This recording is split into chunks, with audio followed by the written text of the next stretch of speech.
My name is Julie Vollbrecht, and I'm the Vice President of ELA Historical Society, and with me is Don Snetsinger. He's been a long-time resident of Lake Zurich in ELA Township. And Don, where were you born, and where were you born? I was born in Elgin, Illinois at 1223 of 37. When I was born, my mother saved the bill from Sherman Hospital, and it amounted to be, it was pretty reasonable at that period of time. It was $72.40 for delivery fees and hospitalization stay. So it worked out pretty well. Delivery fee was, for a 10-day stay at the hospital, was $55. Delivery fee was $10. Lab fees for $5. Dressings.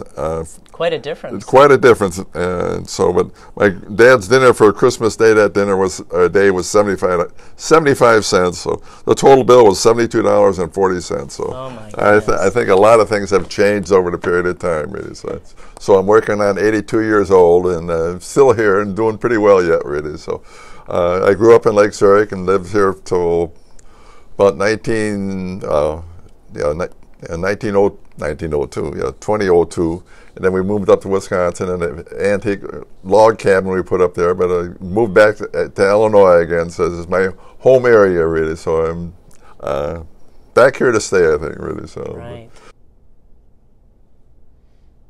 Yeah, I didn't go to college at all. I stayed home and farmed and worked. I worked for a couple of implement dealers, and I worked for Pools, Ford, and Arlington Heights, and I worked for Barrington High School District. Then I came back and worked for the Village of Lake Zurich for 25 years. I heard you were quite the mechanic. Well, I was, I hope so. But things have changed. The technology of the vehicles have changed, but it's just, I used to do a lot of welding and repairing for all the equipment that was with the village. And when did you get married? That's a long time ago. We're working on 60 years ago. And your wife? What her name? Darlene Snetsinger. It was Darlene Novi, so she grew up in Barrington. I initially went out with her twin sister, and I was set up on a blind date, and her twin sister was sick that night, so we switched around. Oh, I see. So that's what twins do. That's true. But we've been working on, going to be coming up on September 12th this year, we'll be married 60 years. So. And you and Darlene had how many children? Scott, Dana, Amy, and Cindy, 4 children. So they're all ones in Round Lake, North Carolina, Wakanda, and Chicago. And how many grandchildren 11. Have you? Oh my goodness. And they're all doing well, really. So well, that's great. That's pretty great. When you can say that, they're all married, no divorces, and 11 great-grandchildren. That's pretty fantastic nowadays, I think it is. As you were growing up, what kind of things did you do? Well, basically farming and helping my brothers and my dad and my mother working on the farm. And what all is involved? They were doing dairy farm, and I helped take care of the cows and that, really. And, milking the cows? Well, that was my brother's job. I was kind of young there. We got rid of the cows in about 1948, really. So, but I did help out with some of the chores around the farm, and it worked out pretty well, really. So. Did you have to do chores before attending school? Well, I raised pigs for quite a few years, and so when I was in high school and that, really, and it just, I always had to get up early in the morning and take care of the pigs and take care of them when I came home. Usually 5:30, 6 o'clock, really. So and where did you go to school? Vernon High School and Lake Zurich Grade School over on Ash Street over there. Oak Street School? Oak Street, I guess. I forgot the street. Yes. So I grew up there and went to school till 7th grade over there. Then we moved over to Ela Vernon, which was built in 1929. My uncle was the first graduating class for Russell Snetsinger, first graduating class out of the high school up there. So. And what kind of things did you do in high school? Your hobbies? Or well, I was involved in 4-H and FFA, and pretty well involved with agriculture in our high school up there, really. So, can you tell us a little bit more about the 4-H and agriculture? Well, 4-H, my mother and dad were they were involved in 4-H. They were leaders for 18 years with the Lake Zurich 4-H Club, and they were very involved in agriculture. And my mother did write a movie, Where the Road Turns Right, about 4-H and how it was developed over the years in this area. And the movie was shown a long time ago in Chicago, and they run. And my mother knew when she wrote the movie that she was going to win first prize. So. But there was other leaders that were involved in writing the movie also. So my dad and mother were honored down at the Morrison Hotel in Chicago. Very nice. And did you have anything that stuck out in the 4-H club that you really enjoyed or that you got honored for? well, I raised Duroc hogs for probably 10 years, and I was running a lot of grand champions ribbons with it, and just the 4-H really kept me in the agricultural background of my whole life. And I still enjoy it quite a bit with agriculture, where we formed a Lake County Farm Heritage Association working on 27 years ago, where we kind of preserved the agriculture that would happen in Lake County and the whole area, really. But that's changed, where it's become more urban area, and it just the generation has changed, where it just the older generation, they do remember, but the newer generation doesn't anymore. But Darlene and I formed it in 1902, and we worked with the Lake County Museum over the period of years, where we put on thrashing, baling, sheepdog herding, cooking on old wood cook stoves, and then sometimes have 100 and some odd tractors out there. That was in Wakanda, correct? Wakanda, at the Lakewood Forest Preserve. Now they since have moved that to the the museum has moved up to Libertyville now, and now we're working with the Lake County Fair Association to put on our show in September. Right, and I believe that's now in Grays Lake, correct? Yes, that is in Grays Lake.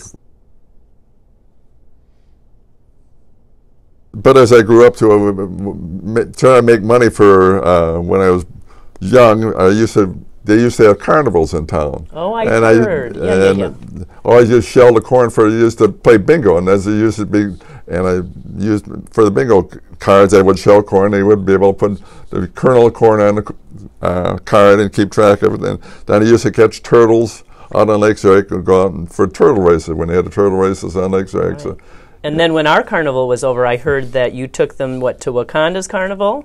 Yes, they went up there, and so the turtles traveled around. Don was an early entrepreneur, making true. that money whenever he could. Yeah, that's true. But my dad tells the story of how they used to make ice on Lake Zurich. Oh, tell us. Back in the early 20s and that, really. And he would have to go out early in the morning and scrape the snow off the ice, and they would score the fields of ice, and they would cut it. They had saws, they would cut it, and they would float it into there was an ice house. Do you recall what ice houses we had here along the shore? No, I can remember just talking about it, really. Okay. And there was still posts out there when I grew up there, and they used to have a railroad siding coming on the South Shore Park, where the mobile home park is, and which would come down, and he would pick up the ice and take it to Chicago. But he would get out early in the morning and scrape the snow and cut the fields. Then they would float it in to the ice house, and they had an elevator where to take up into the ice house, and they had different rooms where they would switch ice from one room to another and store it. But he always made slough hay, which would be out of the slough, and they would store it between the ice blocks. And one time when they were making hay, they ended up finding a bumblebee nest in it, so he made it all fast off the wagon while the bumblebees till they cleaned out, really. But when they used horses for scoring the ice, and every once in a while a horse would fall in. I understand, yeah. And they would choke them off. They would float them out, then take them back to the barn and dry them off, and see no problem with it. They would put them back out there again and float them. But now, when you said there were different rooms for the ice, does ice have a certain age to it, or is it because of delivery? When they had all ice boxes in the area, then refrigeration didn't come in for a long time, but they would then they would ship it out to Chicago or wherever they needed it, really. Did we use any of it here, or did we just ship all? Well, I can remember my grandfather with a picnic over there. He would cut it and then take it in his basement and store it. But I remember one time I was out there with my grandfather and my dad, and they just made some ice, and I ended up falling in.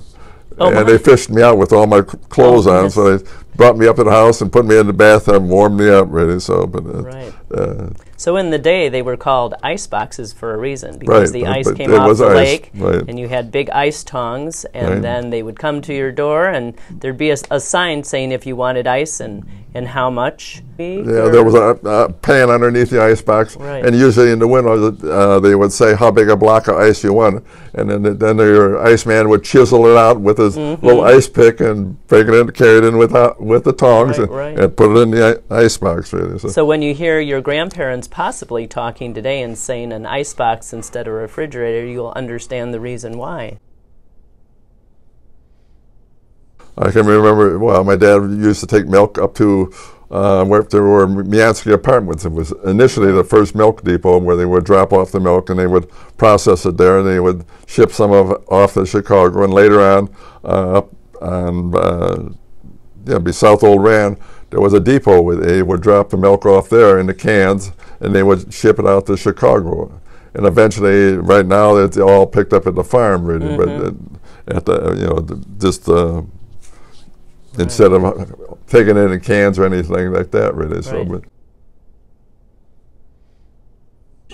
it's changed a tremendous amount. When I grew up there was probably about 350 people. Now I'm not sure how many people there are here now. Really, I think it's probably about 20,000 or better. I'm not. Could be, yes. But it's changed. But you used to have like 3 grocery stores in town. Fink's, I think, was probably the main one. Royal Blue, Frolick's Meat Market.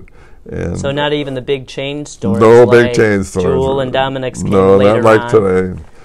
But then you had the bank and a couple of little store implement dealers and shoes and clothing. Was that that had local? Gazy's hardware or dry goods store, barber shop, and Fred Blau's barber shop, and that was there a long time. Barrington Cleaners and Dishhour's drugstore. Where we're going to grade school, you always had to come down and buy books there for your. To go and get ice cream there too. There was a little soda fountain there already, and that finally went out of business over there. But there was always people. The farmers would gather at like Fink's grocery store and visit in that really, either at the milk depot they would have a visit, and it's just changed so much another. And our farm was divided in 1937 when Route 12 was changed from downtown Lake Zurich, and it went around Lake Zurich, really, where it is presently now. But our farm was divided, and I think our farm ended up having more corners than any other farm in Lake County, really, because the way it cut to the farm, really. So, but can you kind of describe, to give the people an idea, where Route 12 in the... Okay, our farm was on Route 12 in Ela Road, and it went up to 22, and then it went back underneath the railroad tracks to the south, and we had a little farm field up in there, which we initially sold to Dearborn Chemical years ago already. But we used to take our cows to pasture. We used to come down Whitney Road or to cross over to Ela Road and go out in the pasture out in the slough where Target is out there, really. And my dad said when they were putting Route 12 in, they would have to put some way for our cows to get out to the pasture, which was back on the other side of 12. So they put an underpass there. And that's located about where now? Just it's still underneath there, but it's just by the mobile gas station in Lake Zurich. Right. And they would go out into the Target area, which was a big slough back there where they made slough hay up for the ice houses, and that's changed. But I'm not sure if people use that as an underpass to get to the beach or not. Not really anymore, but it used to take the cows. But the snowmobilers use it when there was a lot of snow in there. They used to go across on the Route 12 there, really. But it divided, and eventually it's still, when you go over to Route 12 now, you feel a thump right there just before Mobile, and the underpass is still there yet. Really. They haven't closed it off yet. So. And how was mail service back then? And where was the post office at that time when you were young? Well, we used to get used to be Cary Road. We used to get our mail out of Barrington. We had rural delivery, and sometimes they would deliver twice a day at Christmas time because it's so many. That was nice. Wow. Yeah, but then it's changed really.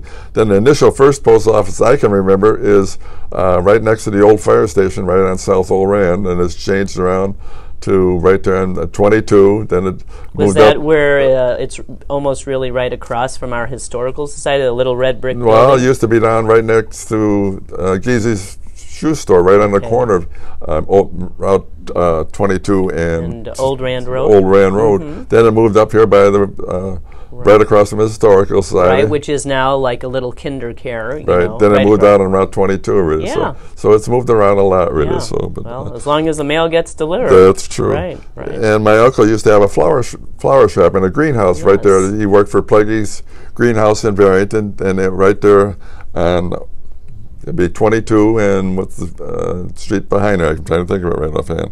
Lions? Nope, it'd be where John Bauer lives.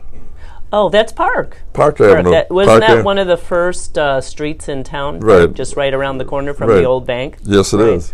Can you tell us a little bit about Park? You know, like some of the people that lived down the way, or that being before subdivisions, that was the first street in town?